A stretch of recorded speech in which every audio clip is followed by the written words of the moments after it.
ইতিহাসের সবচেয়ে বড় বাজেট আজ উপস্থাপন করেছেন অর্থমন্ত্রী আমির খসরু মাহমুদ চৌধুরী। আজ বৃহস্পতিবার বেলা ৩টার দিকে তিনি বাজেট প্রস্তাব পেশ করা শুরু করেন। এটা বিএনপি সরকারের এই মেয়াদের প্রথম বাজেট। এই বাজেটে বিভিন্ন পণ্য ও সেবার উপর শুল্ক কর ছাড় দেওয়ার প্রস্তাব করা হয়েছে। এতে যেসব পণ্যের দাম কমানোর সুযোগ তৈরি হবে, আবার কিছু কিছু পণ্য ও সেবার উপর শুল্ক কর বাড়ানোর প্রস্তাব করা হয়েছে। এতে এসব পণ্যের দাম বেড়ে যাওয়ার আশঙ্কা তৈরি হয়। বাজেটের শুল্ক কর প্রস্তাব ঘোষণার সঙ্গে সঙ্গেই কার্যকর হয়ে যায়। সার্বিক বিশ্লেষণে দেখা যায় শুল্ক কর কমানোর পণ্য সংখ্যাই বেশি।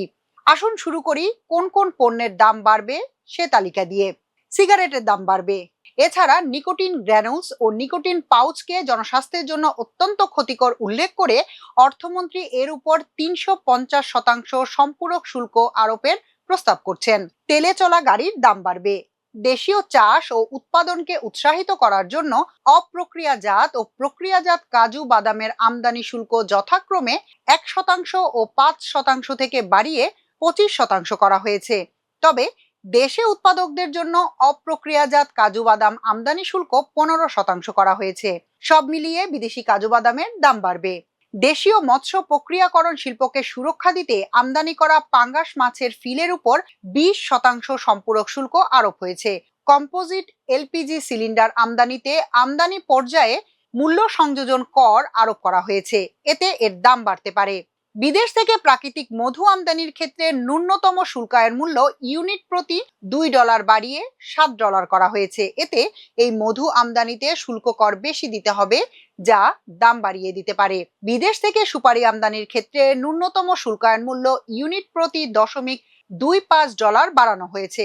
এতে এই সুপারি আমদানিতে শুল্ক কর বেশি দিতে হবে। সুগার, কনফেকশনারি, কফি তৈরি খাবার ইত্যাদি আমদানিতে বিভিন্ন হারে শুল্কায়ন মূল্য বাড়ানো হয়েছে।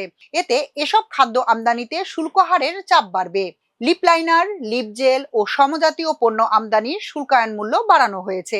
রড তৈরির বিভিন্ন উপকরণের উপর ভ্যাট বাড়ানো হয়েছে। এতে রডের দাম বাড়তে পারে। এছাড়া শুল্ক কর ও শুল্কায়ন মূল্য বাড়ানোর কারণে বিদেশি টাইলস, স্যানিটারি ওয়্যার ও বেসিন, বিদেশি ফোম, বিদেশি মাইক্রোওয়েভ ওভেন, সাইকেল ও যন্ত্রাংশ, খেলনা ইত্যাদির দাম বাড়তে পারে। দাম কমতে পারে 60টি নিত্য পণ্যের।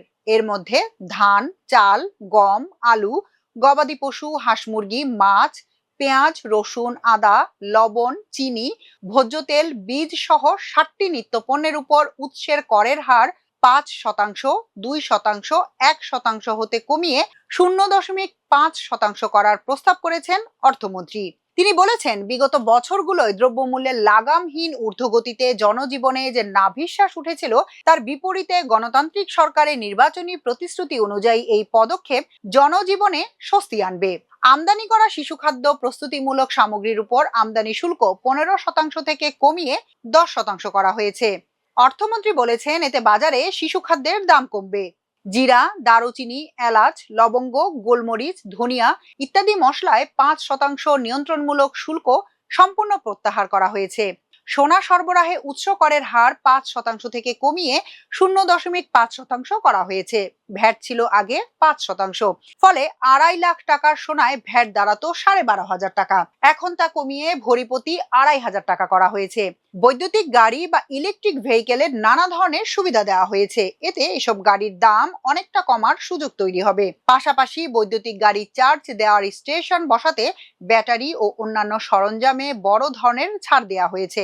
যেমন বৈদ্যুতিক গাড়ির ক্ষেত্রে কর ভার ৯৩% থেকে কমিয়ে $২৫,০০০ পর্যন্ত মূল্যের ক্ষেত্রে ৬৪% এবং $৫০,০০০ পর্যন্ত মূল্যের ক্ষেত্রে ৮০% নির্ধারণ করা হয়েছে। নতুন প্লাগ ইন হাইব্রিড ইলেকট্রিক ভেহিকেলের ক্ষেত্রে কর ছাড় দেওয়া হয়েছে। বাংলাদেশ সড়ক পরিবহন কর্তৃপক্ষ বিআরটি এর নিবন্ধন বা রেজিস্ট্রেশন ও নবায়নের ক্ষেত্রে বৈদ্যুতিক গাড়ির অগ্রিম আয়করের পরিমাণ কমানো হয়েছে। Laptop, desktop computer, server, computer printer ও কম্পিউটার মনিটর আমদানির ক্ষেত্রে সমুদয় আমদানি শুল্ক, নিয়ন্ত্রণমূলক শুল্ক, সম্পূরক শুল্ক ও ভ্যাট প্রত্যাহার করা হয়েছে। ডায়ালাইসিস ফিল্টার আমদানিতে ১৫% ভ্যাট ও ৫% অগ্রিম আয়কর প্রত্যাহার করা হয়েছে। অর্থমন্ত্রী বলেছেন, এর ফলে কিডনি রোগীর প্রতিবার ডায়ালাইসিস সেবায় ব্যয় প্রায় 800 টাকা পর্যন্ত কমবে। ওষুধের কাঁচামাল আমদানিতে নানা ধরনের ছাড় দেওয়া হয়েছে। এছাড়া ক্যান্সারের ওষুধ তৈরির নতুন 9টি কাঁচামাল আমদানিতে রেয়াতি সুবিধা দিয়েছেন অর্থমন্ত্রী।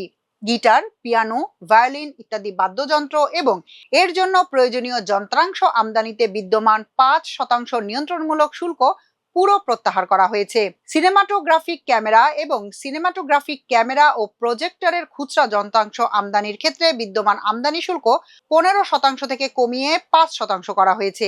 এছাড়াও শুল্ক কর কমানো এবং শুল্কায়ন মূল্যে পরিবর্তনের কারণে বিদেশি মাংস, প্রাণী খাদ্য, পয়েন্টস অফ সেলস বা পিওস যন্ত্র, সৌরবিদ্যুতের সরঞ্জাম, লিপস্টিক, ফেস ওয়াশ সহ বিভিন্ন প্রসাধন এবং আরো নানা পণ্যের দাম কমতে পারে।